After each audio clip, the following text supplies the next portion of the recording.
Dear friends, it's time to finalize our first online council. It has been quite a challenge for the EGP team, whom I want to thank you for their efforts and dedication. Each and every one of the EGP staff has put their heart into the organization of this event. They always do, but this time, more than ever, my immense gratitude for their dedication and a big acknowledgement of their professionality. Thank you to the best team ever. We can now conclude that both technically and politically we have succeeded. The challenge was huge, and despite the longing of the physical warmth, technology has allowed us to carry out the needed serious, in-depth debate. Dear delegates of the 31st Online Council, congratulations also to you. You have magnificently performed, stating once again, we Greens are to be trusted, also when our societies and institutions need to face the most unprecedented challenges. I want to focus my closing speech on how the Greens have answered the question this global pandemic of the COVID-19 has brought to the table. A pandemic that has shown that our stability could be shaken and damaged. The virus, at the individual level, has heavily disrupted the normality of our daily lives.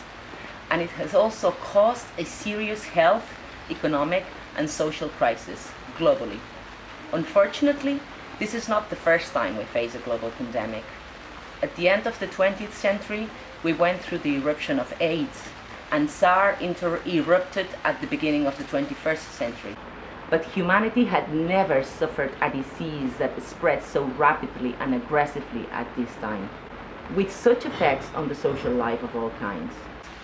The speed, severity, intensity, and globality of the crisis generated by COVID-19 highlights the offset of three fundamental dimensions of the current historical moment. The first one, we're immersed in a global economy that is able to mobilize an enormous capacity of resources. In order to manage that, we have international institutions without a real capacity for acting autonomously. Think how the World Health Organization heavily depends on the will and resources of its members. In that sense, the cherry of the cake has been the aggressiveness of President Trump against the WHO during this pandemic. Just another new irresponsibility of the leader of one of the main world powers. And third, nation states politically overburdened with demands that in too many cases cannot meet, because they're dragging fiscal crisis and or have suffered the dismantling of their public protection services, among others. This offset, which I have briefly described, has not only making all of us aware of our interdependency, but also reopened the debate on deglobalization. For some, the coronavirus crisis signals the beginning of the end of globalization. National populists have already started to claim the false protection of walls and closed borders. I consider this a serious mistake. The path is not an impossible deglobalization. On my humble opinion, the first lesson to be learned of this crisis is that it is necessary to move towards a new globalization, a different one from the one we've experienced so far. A globalization that allows new ways of coordinating actions at the three above mentioned levels: the global, the international, and the national. We need stronger international organizations that allow us to govern globalization in all its forms, including the globalization of contagious diseases. We state that in our joint Corona resolution. The coronavirus crisis is a global crisis. Thus, we need global responses. And it is in that sense that the European Union has the responsibility to lead on global solidarity. Second reflection is the role of the European Union in this crisis. I'm one of these persons who became alarmed at the passivity of the Commission at the start of the pandemic. I followed with concern the debates on debt mutualization and the positioning of certain governments about the way forward of this crisis. There was a real risk to the European project of getting seriously damaged, depending on how the crisis proposed recovery solution looked like. Along the process, Many signs were too serious for a convinced European not to be severely worried. The pandemic has affected much more strongly Southern European countries that have not come out of the financial crisis yet. A response on the line of the one taken back in 2008 would have accentuated the asymmetries between Northern and Southern Europe, with very serious political effects to the Union. But fortunately, the recovery plan Next Generation EU moves in a different logic. On its design, the Greens in the European Parliament have played a fundamental role, with a sharp proposal based on solidarity. Our proposal looked a bit different and larger, and we will continue to insist that we must advance in the mutualization of debt and in the increase of the EU-owned resources. But it must be recognized that the recovery plan has more lights than shadows. Next step is to get the Commission proposal to be approved by the Council. In the EGP resolution, we also highlight how combating the effects of the pandemic will lead to an increase in public spending and debt, negatively influencing future generations' inheritance. So it is to them that we need to compensate with the guarantee that this heritage will come along with the necessary green transition and the strengthening of the social protection instruments.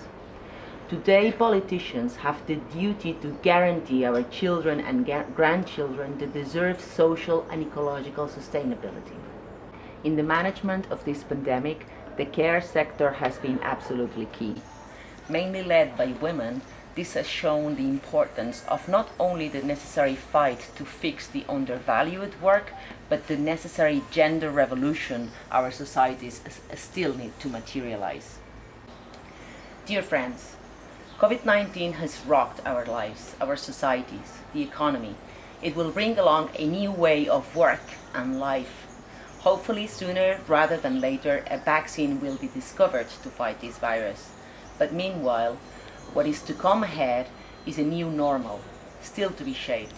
The question to be answered is to which world do we want to return? Because there is no possible vaccine for climate change. Only perseverance in achieving emission reduction goals and the transition towards a model of sustainable development. Voices have already been raised that prioritize the launch of business as usual economy. We cannot allow it. It will be the worst solution. And for that, we need a new political reorientation of the economy. This is and will be the main political battle of the present and the future. And we Greens have the will, the strength, and the capacity to fight for it. To win it, we must establish the necessary alliances and, above all, support ourselves on the increasingly broad social sectors sensitized by the fight against climate change. Many and serious challenges will have to be faced. The debates and agreements of this Council will be a useful tool for that journey. Dear friends, once again, thank you for your participation and for the work done. I would like to finalize by thanking our Macedonian friends of DOM for their efforts to organize the Council in Skopje. This time it was not possible, but I'm sure there will be a future occasion. My last words go to the Black Lives Matter movement and the fight against all type of racism. We're witnessing just the first chapter of what I hope it will be the book about the end of any form of discrimination. Take care, stay healthy, and I hope to see you very, very soon.